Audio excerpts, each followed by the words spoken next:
Good day, children. English, Term 3, Unit 1, Journey by Train. This extract is taken from the classic adventure novel Around the World in 80 Days by Jules Verne. Section 1, Glossary. Proceeded, moved. Fertile territory, rich vegetated area. Locomotive, railway engine. Horizon, the line at which the earth's surface and the sky appear to meet. Gazing, look steadily. Hasty, quick. An Englishman, Mr. Phileas Fogg, along with his French attendant, Passepartout, attempts to go around the world in 80 days on a wager of $20,000, set by his friend at Reform Club, where Phileas Fogg travels through some parts of India at time when railways were being built in the country. Some places are spelt differently as the book was written over centuries ago. The train started punctually. Among the passengers were a number of officers, government officials, and merchants. Passepartout rode in the same carriage with Mr. Fogg, and third passenger occupied a seat opposite to them. This was Sir Francis Cromarty, one of the friends Mr. Fogg made on the ship Mongolia that brought him to Bombay. An hour after leaving Bombay, the train had passed the bridges and islands of Salsette and had got into open country. During night, the train left the mountains behind and passed Nasik, and the next day proceeded over the flat, well cultivated country of Khandesh, with its straggling villages above with rose the tower of temples. This fertile territory is watered by small river and clear streams, mostly tributaries of Godavari. Passepartout, on waking and looking out, couldn't believe that he was actually crossing India in a railway train. The locomotive, guided by an English engineer and fed with coal, threw out its smoke upon cotton, coffee, nutmeg, clove, and pepper plantation, while the steam curled in spirals around the groups of palm trees, in the midst of which were seen attractive bungalow, viharas, and marvelous temples decorated by rich work of Indian architecture. Then they came upon the vast area extending to the horizon with jungles where snakes and tiger were lived. These creatures fled at noise of the train. And then they came to the forest where elephants stood gazing with sad eyes at the train as it passed. At 12:30, the train stopped at Berhampur. The travelers made a hasty breakfast and started for Ariskur. Now they traveled along the banks of small river Tapati, which emptied into the Gulf of Cambrai near Surat. Then, towards evening, the train entered the valley of Satpura mountain, which separate the Khandesh and Bandikland. It was 3 in the morning.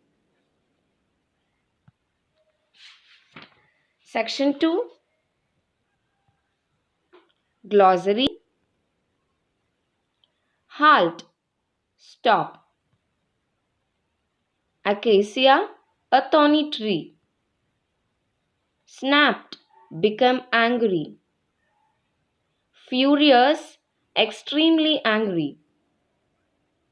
Foreseen, predicted.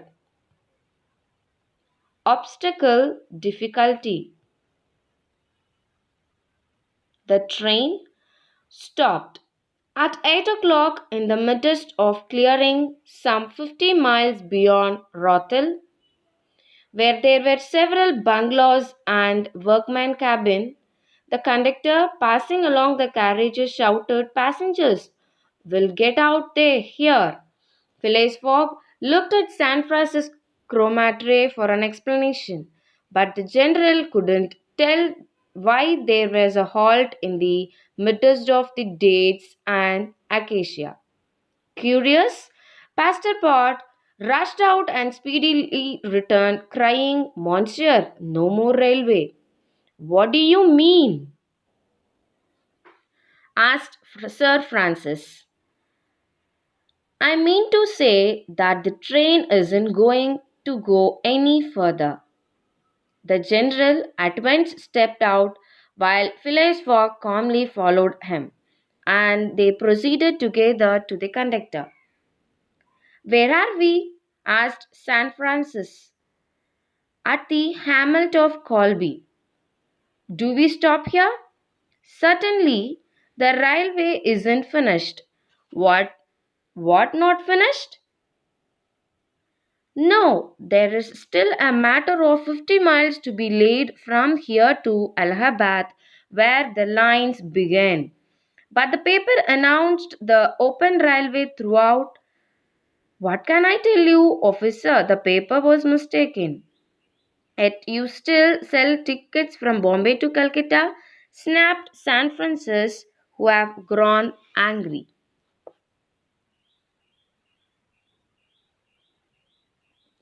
"No doubt," replied the conductor, "but the passengers know that they must provide means of transportation for themselves from Colby to Allahabad." San Francis was furious. Passepartout would willingly have knocked the conductor down and did not dare to look Mr. Fogg. San Francis said, "Mr. Fogg, quietly, we will, if you please, look about some means of transport to Allahabad." "Mr. Fogg, this is a delay greatly to your disadvantages." "No, San Francis, it was foreseen." "What? You knew that way?" "Not at all, but I knew that some obstacle or there would some sooner and later arise my route. Nothing, therefore, is lost.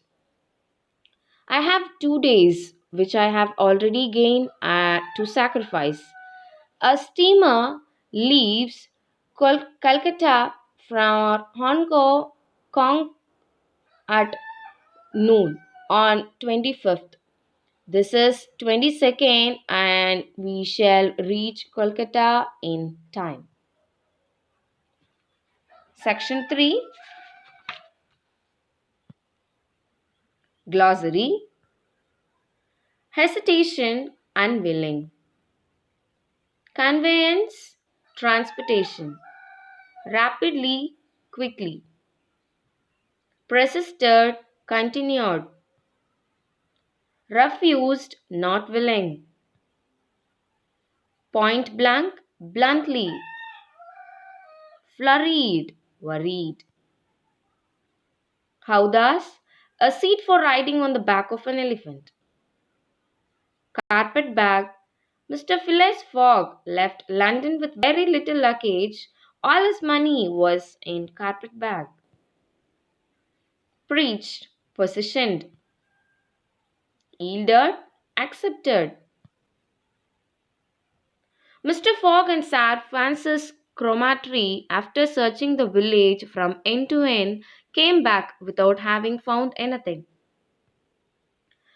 I shall go on foot, said Phileas Fogg. Passepartout, who had now rejoined his master, made an unhappy face as he thought of his magnificent Indian shoes. Happily, he too had been looking about him, and after a moment's hesitation said, Monster, I think I have found a means of conveyance. What? An elephant that belongs to an Indian who lives but 100 steps from here. Keone, this was the name of an animal, could doubtless travel rapidly for a long time in the absence of any other means of transport. Mr. Fogg resolved to hire him. When therefore When therefore Mr. Fogg proposed this to the elephant owner, he refused point blank. Mr. Fogg persisted, offering the excessive sum of £10 an hour for the loan of the animal to Allahabad. Refused. £20? Refused also. £40? Still refused. Phileas Fogg, without getting in the least flurried, then proposed to purchase the animal outright and at first offered £1,000 for him. The owner, perhaps thinking he was going to make a great bargain, still refused. Mr. Fogg offered first 1,200, then 1,500, 1,800, £2,000. Passepartout was fairly white with suspense. At £2,000 the man yielded. Good heavens! What a price for an elephant! Cried Passepartout. An young man with intelligent face offered his services as a guide, which Mr. Fogg accepted, promising so generous a reward as to greatly increase his zeal. Elephant was led out and equipped. The man, who was skilled elephant driver, covered the elephant back with a sort of saddlecloth attached to each of its sides, some uncomfortable. How thus? Phileas Fogg paid the elephant owner with some banknotes which he extracted from the famous carpet bag, an action that made poor Passepartout lose his breath. While San Francis and Mr. Fogg took the howdahs on either side, Passepartout got on the saddlecloth between them. The driver perched himself on the elephant's neck. At 9 o'clock, they set out from the village, the animal marching off through the dense forest of palm by the shortcuts. Thank you.